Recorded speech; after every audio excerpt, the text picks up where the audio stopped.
Hello, ice cream friends. In a perfect world, every time you turn on your ice cream machine, it makes perfect ice cream and you've got happy customers. Unfortunately, we don't live in a perfect world, and today we're talking about a Stoelting F131 that has a sick beater motor. And we're going to go through the process of changing that beater motor out. So we'll go over this in a few steps here and walk you through that whole process. We're going to start out with the tools that you're going to want to have. If you have it, 5/16 nut driver. If not, flathead screwdriver will work in the place of that. We'll also potentially use this in another part of this. A medium-sized pry bar, and that if you don't have that, flathead screwdriver again will work just fine. And ideally, you want to have an impact driver or something along those lines.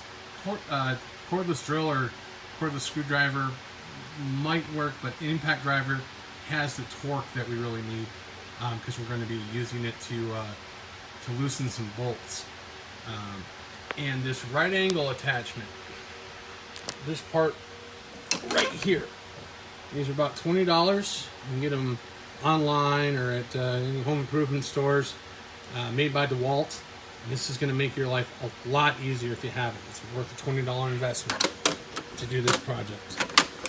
And also a long extension that will go into that impact driver, preferably one that has one of these quick release connectors on it. This one's about a foot long or so. This will help you out a lot too. We're going to use that in conjunction with that right angle extension there to loosen some bolts. If you don't have that impact driver, then what you'll need is a ratchet with a small end long extension put together like this with a 3/4 inch socket, and then also a 9/16 screwdriver. And so we'll start out here and just go through the whole process. Now, the particular motor in this case that the customer is having an issue with is going to be, as you're looking at the front of the machine, the right side beater motor, this one right down here. So this happens to be a parts machine, so some of this is already taken apart, and it's not going to, this process is going to be exactly the same if you're doing it on a machine that's all put together. But I'm going to go through this and explain the processes as best I can. So we're going to start out with, imagine that the back panel is on the rear of the machine here. There's a couple of screws in there. Just take those off, remove that back panel, set it aside, and we're also going to remove the left side. Now this is, as you're looking at the front of the machine, the left side panel over here. So say we got those two panels off now. We're going to start out with not disconnecting, but removing the screw that's holding the ground connection for these beater motors. Now that's right down here. Now, like I said, this is a parts machine, so when we were removing these motors before, we just cut those wires, but this is where that 5/16 nut driver, if you have it, is going to come in handy. It's going to go right on that screw down there, and if you don't have that nut driver, the flat blade screwdriver right there will work. And so it's going to remove that screw there, and then that will allow those wires to be removed from the floor of the machine there. So once we got that done, we're going to come back to the rear of the machine here. Now, only one of these motors has the drive pulley on it. So I have the belt around the flywheel of the left side motor, and again, we're working actually on the right side motor in the case of this customer. So it's the same process either side.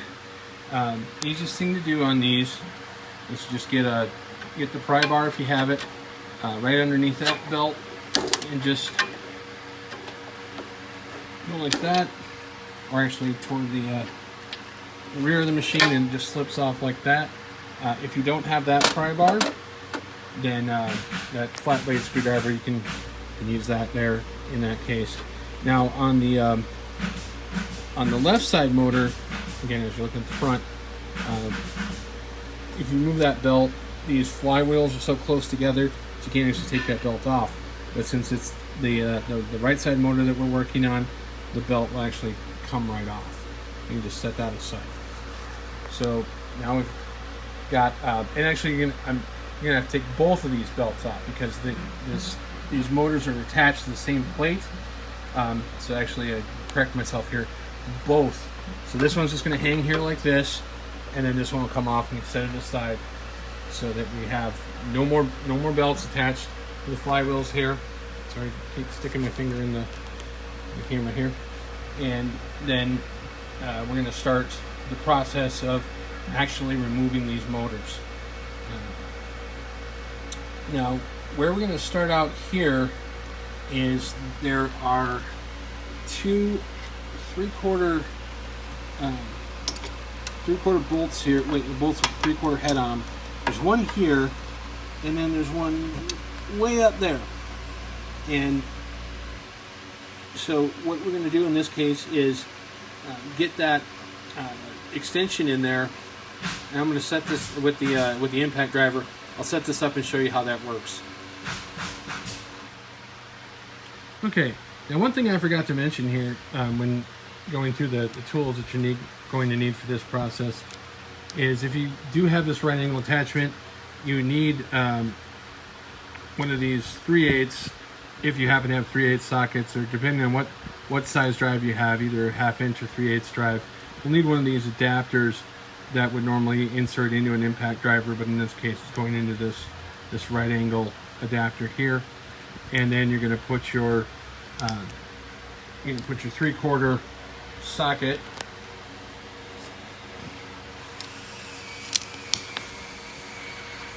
pause this for a second. Okay, so now we got our 3/4 socket on there, and then you'll take your impact driver and you'll put it in between the motors there, and you'll see that bolt in the front part with that 3/4 head on it. And you just put your socket right over that bolt, and then just go ahead and loosen it, and then you can just pull back here and do the same with this one, and just make sure that you have those spun all the way out, and you're halfway there on removing that motor plate. Now the way that this is set up with this particular machine, excuse me, removing the entire plate is the only way to take out those motors. So now what we're going to do is, there is a bolt over here that you remove with a 9/16 wrench. There's one here, and then there's another one right down here. See that right there.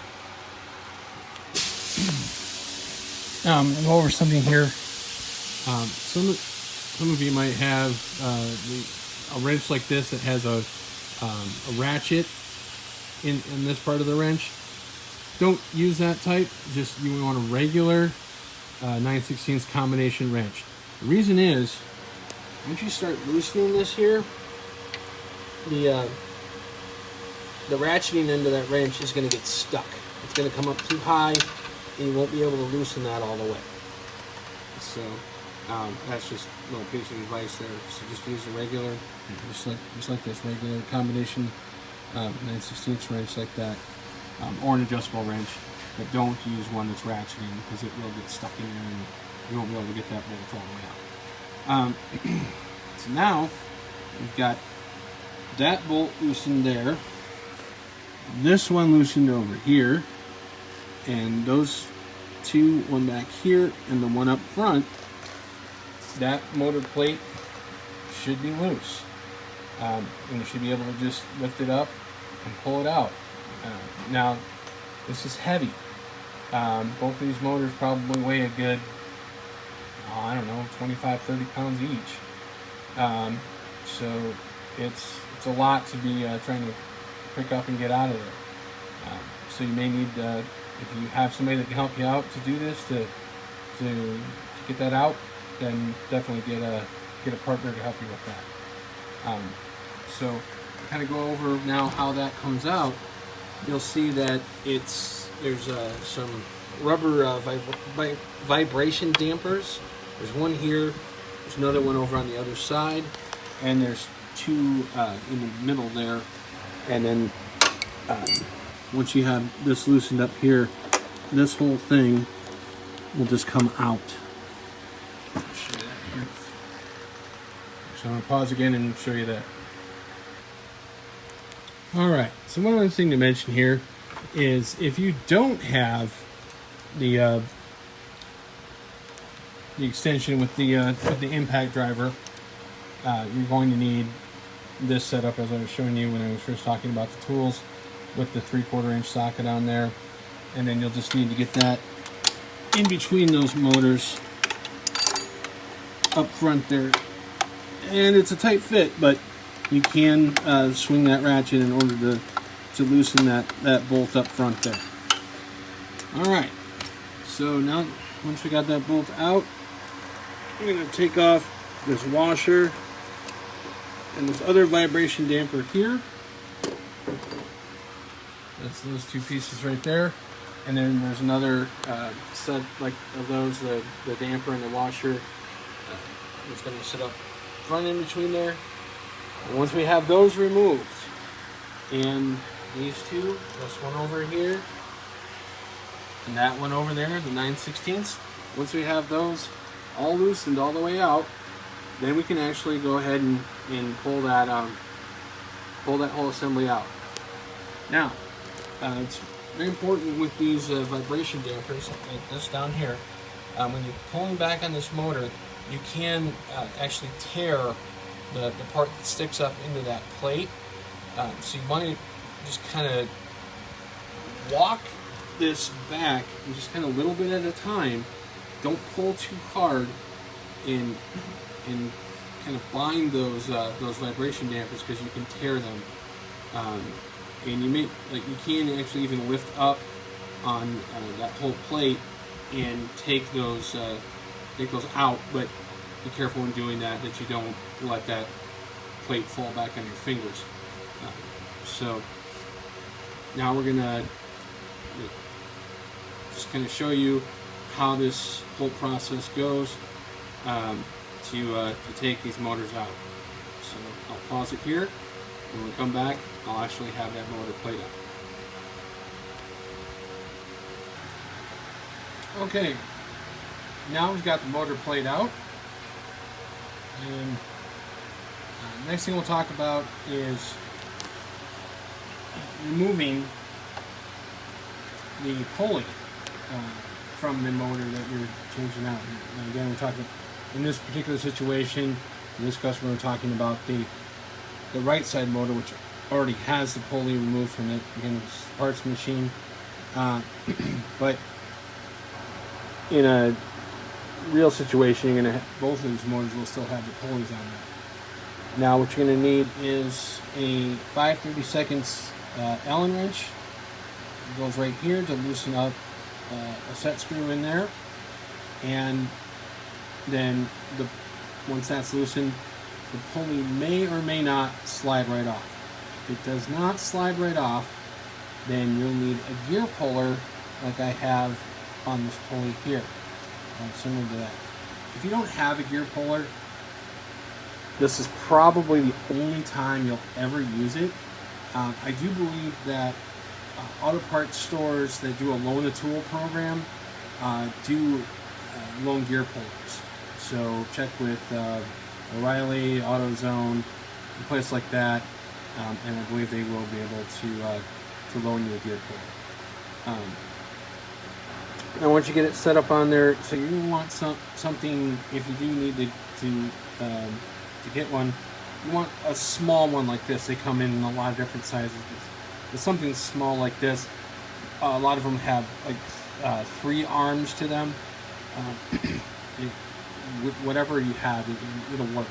But you want to make sure it's not a real large one. And then you'll position the arms over the back side, like you can see here, just like this, of the pulley, and you'll use a wrench to turn that screw, and that will slowly back that pulley off of the spindle of the motor here. You want to be careful when doing this. If you're turning and that pulley is not budging, you can break it. So stop, spray this down with WD-40. PB Blaster is even better than WD-40. Any place you can get WD-40, you can pick up PB Blaster.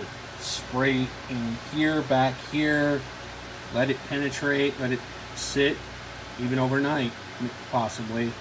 But then when you come back to it, it should have kind of gotten in there and loosened up that rust and stuff, that you should then be able to turn it. If even after doing that you're not able to turn it, spray it down again, let it soak in again, until you're able to turn this, and this actually is moving off of that shaft. And then you're set there. You've got the pulley removed. We can get into actually removing the motor from the plate, putting the new motor back on. And so we'll start to talk about that. And in doing that, we're going to be looking at the back side of the motors here. Now, just remember that, like, these have been cut. You can see these wires over here have been cut. They're actually going to be still connected up there. So you don't have a whole lot of room to work, but you'll need to be able to access the back side of these motors. And what we're going to do is we're going to take off this plate. I'm not sure what happened there. I'm going to take off this plate back here. And I'll pause and we'll get that taken off. Okay, we've got that plate taken off there. And you can see the wires inside the motor. And the way to do that, take that plate off, is a Phillips screwdriver. And there's a screw here, screw here. You just have to loosen them, and then the plate just comes right off. Alright, so now take a look at these wires here. Pull them out, and on the right motor you're dealing with gray wires. See there? This over a little bit. Alright, so gray wires here. And they're capped off with these wire nuts. And you can see most of the time on these wires there is a number. And in this case it may have worn off. It's hard to see. Well, nope. Okay, so you can see that right there. It's hard to get the camera to focus.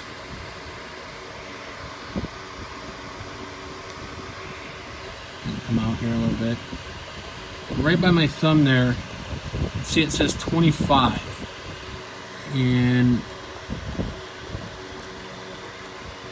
on this one here, probably hard to see, but it says 26. So what you do there is you'll notice that the yellow wire it's attached to also has a designation on it, and hard to see here, but it actually says P1. So probably the easiest thing to do is tape the one wire and tape the other. So like whichever one of these, just you'll notice there's 2 yellow wires on this one. So just tape the yellow wire, tape the gray wire on whichever one you disconnect first. Just tape each of those wires. That way you know those 2 wires go back together. And well, actually, that's not going to work in this case because you're putting a brand new motor on. So you'll actually have to look at. Normally, if we're taking motors out to do some work, we're just hooking them back up. Then, in that case, you tape both of these wires. But since you're putting a brand new motor on this here, you're actually going to have to look. And one of these yellow wires will be P1, and then there will be 2 other wires. One of them is T5, and the other is T4. Really hard to see there. One says T5, you see right there by my thumb, and the other one here says T4, and above my thumb. A little hard to see. So T4 and T5 in this case go to 26, and P1 goes to 25.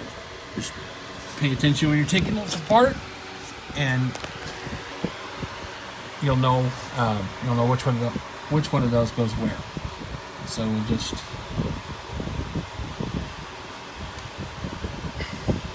I'm gonna pause again and get these taken apart, but you just twist these, hold the wires and twist these caps, and they'll come off.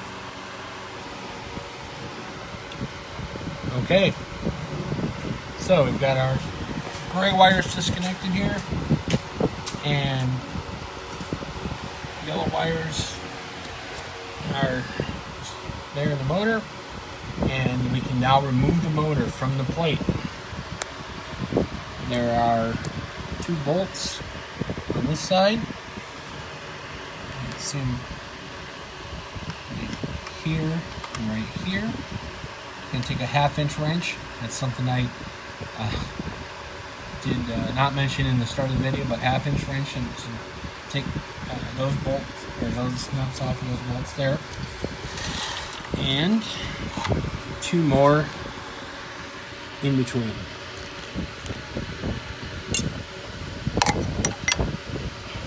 So here and back there.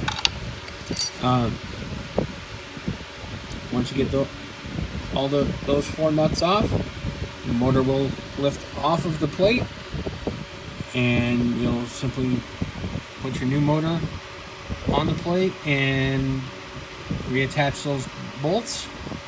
And the whole reason that you have to take this entire plate out is that if you were to try to loosen those bolts with this plate still in the machine, those bolts are so short. You can see this sits up about a 1/2 inch off the floor of the machine, and if you were to loosen those bolts would fall through, and you'd have a hard time getting them back up through those holes. It would be almost impossible. So that is why you actually have to remove this entire plate just to take off one motor. Right, so I'll take off all those 4 nuts, pull the motor off the plate, mount the new motor on. Then you're going to reconnect your wires. So remember that, which one of those goes where on the yellow wires to the gray wires. Hook those all back up and put your plate back on right here, just like that. And then you're going to take this whole motor plate and put it back into the machine, and you'll look at these vibration dampers here. These 2 like this that have the metal collar in them. Sorry, get my fingers in the way here. The 2 that have the metal collar in them, those go in the center of the plate here, front and back. And the one like this and that one over there that don't have the metal collar on them go in the front. The easiest thing to do is put that plate in and then lift up and put those vibration dampers in. So just get in there and you can lift up from the side and just slide them in, and then you may have to move that plate around in order to get the bolts to line up. Those 3/4 size bolts that go here and here for those center bolts on that motor. You may have to move it around a little bit to get those to line up, and then you may have to move it around a little bit more actually to get this hole for the 9/16 and the other one over on the other side, the other 9/16, to get those to line up. So get all those back in, get those bolts tightened back down, and then reconnect your ground wire over here and slip your belt back over that pulley and the flywheels, and you're all set. Then you can turn your machine back on and you should have a healthy motor. If you have any other questions about ice cream machine refurbishing, or purchasing ice cream machines, frozen beverage machines, other frozen dessert, any questions all about those or any other ice cream related products, contact us at www.slicesconcession.com. Thanks and have a great day.